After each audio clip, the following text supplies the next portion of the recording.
Hey everybody, it's Professor Caldwell. Hope you guys had a nice snow day. Got to sleep in a little bit. I know I did.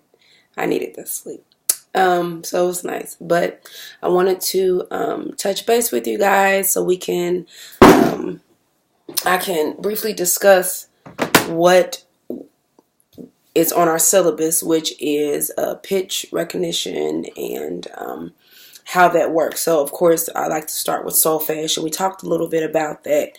So this is not going to be a long video, but I do want you to start to implement or put together everything that we've been discussing. So let's recap a little bit.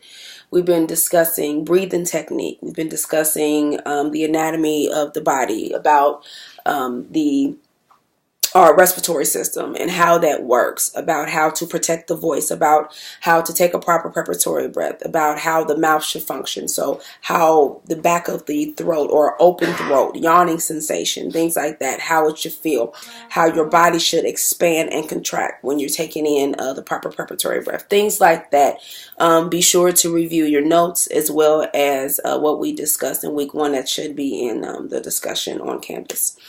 So pitch recognition is very important. Remember, I told you the 3 high functioning things, the things that work the hardest for us, which is our brains, our ears, and our lungs. Of course, our brain and our ears are working hand in hand. We're consistently thinking about what we're doing as musicians, and even sometimes we have cognitive thinking where in the back of our minds things are going on.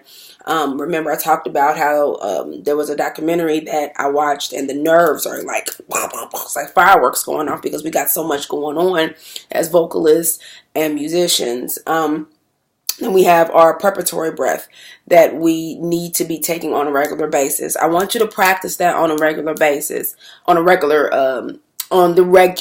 is taking that preparatory breath, because you don't want to have to think about that when you're singing. If every time you're thinking about, I need to take a preparatory breath, I need to take a preparatory breath, then how can you think about stage presentation, the lyrics that you have to sing, when to modulate, when, different changes are happening in the song. Like, there's a lot that's going on all the time, and some people don't think as quickly as others. So if the preparatory breath is something that's happening automatically, that's one less thing you have to think about, because our brains are already thinking about enough.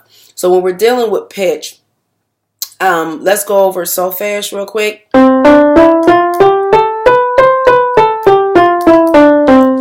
Do, re, mi, fa, sol, la, ti, la, sol, fa, mi, re, do. Okay? I want you to get that in your mind back and forth. Going up the scale and then be able to come back.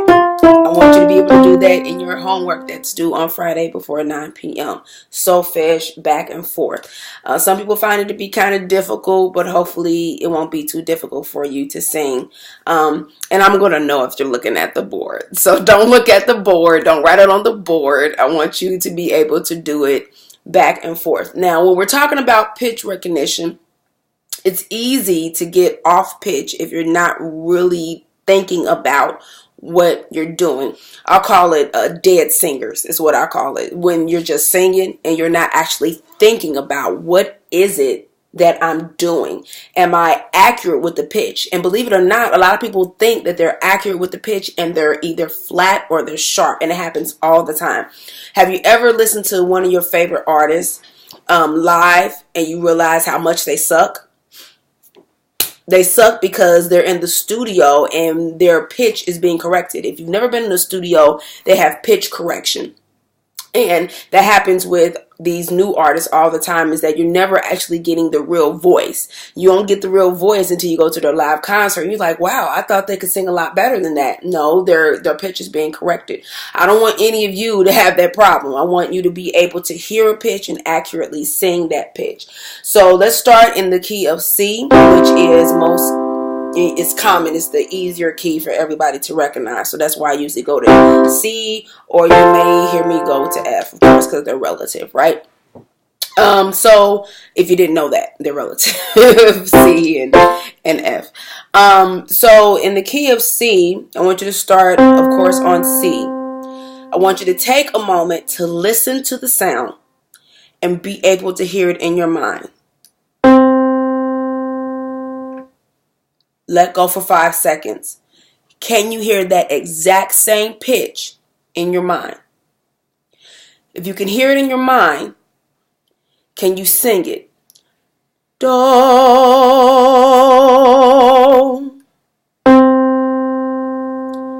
I have accurate pitch, all right? How does solfege go into that? Well, let's go back to elementary. Ho, ho, half, ho, ho, ho, half. Then we're back to ho. All right? So you got those whole steps, the half step, and then 3 more whole steps, and you're back to that half step, all right? You want to think about, am I accurately moving according to how pitch works? And am I singing according to what I hear and not what I thought I heard? Do, re, mi, fa, sol, la, ti, do. Now, part of your assignment for Friday is to be able to play each pitch, wait, and then sing what you played. Do. What I also would like for you to be able to do is to sing an octave accurately, no matter what octave I give you. So, excuse me. This is actually Eric. Hey, Eric, I'm recording the video. I'll call you right back. Okay, bye-bye. Okay, so I want you to be able to sing an octave accurately. So play a C, and then either play a low C or a high C after you try to hit it yourself. So, for example, do, do. Am I correct?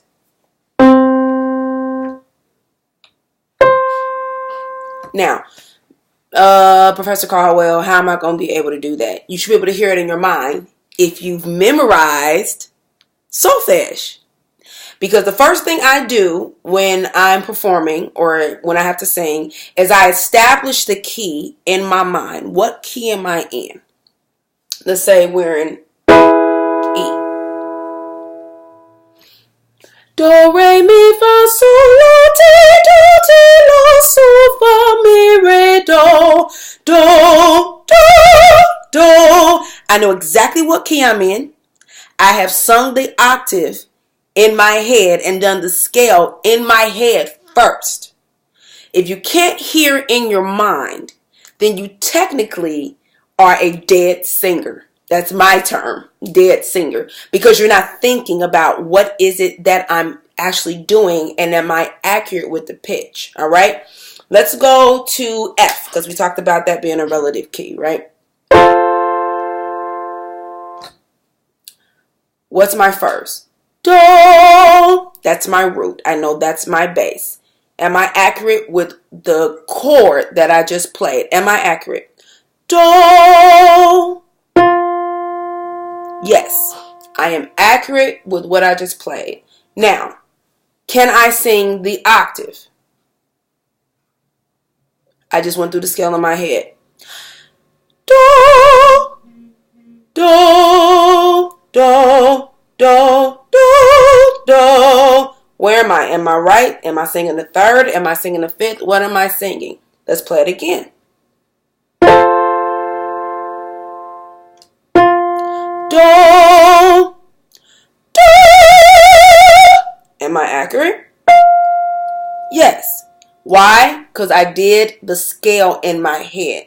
I want you to be cognitive thinkers. I want you to be able to think about the music that you're in, both as musicians and as vocalists. Okay? So, first, I want you to play a note and be able to sing it for me.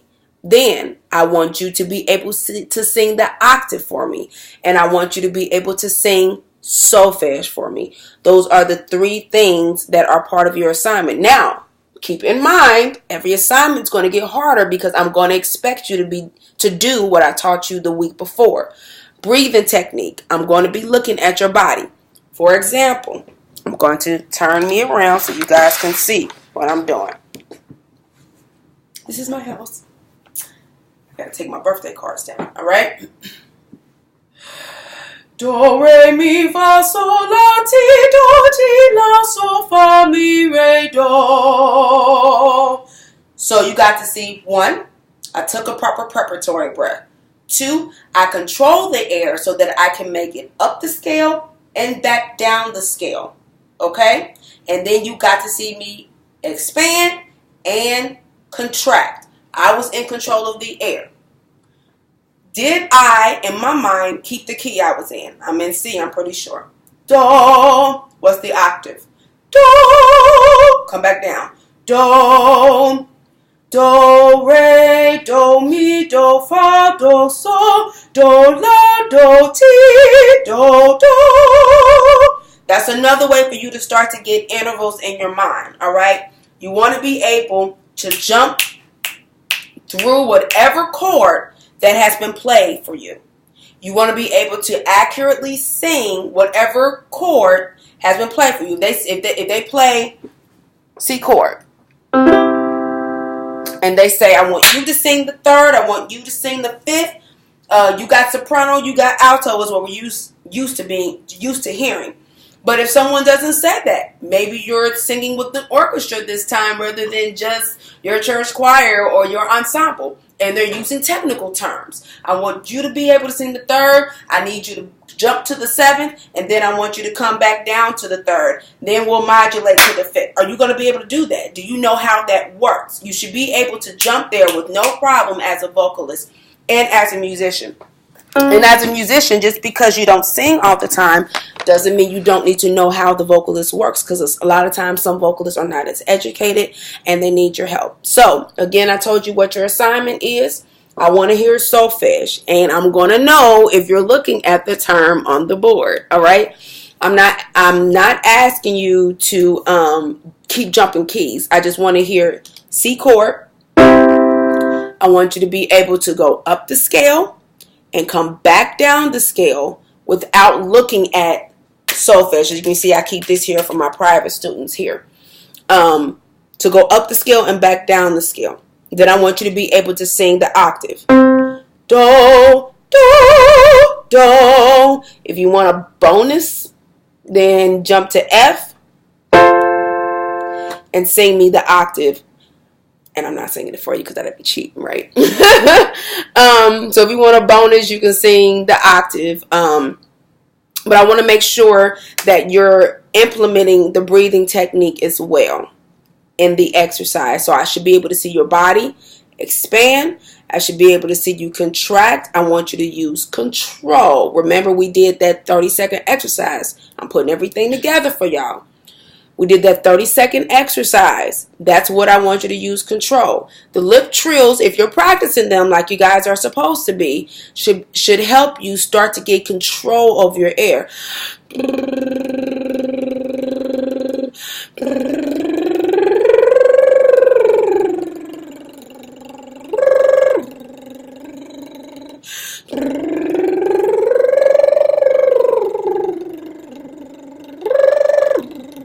Okay, so that's what I want you to do. If you have any questions, feel free to email me like, Dr. Caldwell, I'm confused, because sometimes you ramble or whatever. Just feel free to email me. You know my email address, tonia.caldwell at ccuniversity.edu.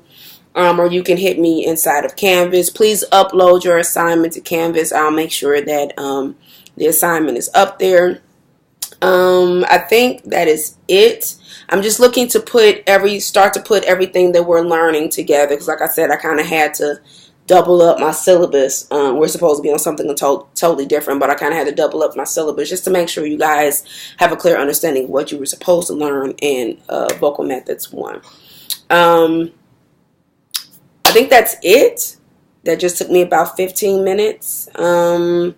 If you have any questions, hit me up. I hope you guys have a wonderful and blessed weekend, and I look forward to seeing each of you on Monday. Bye.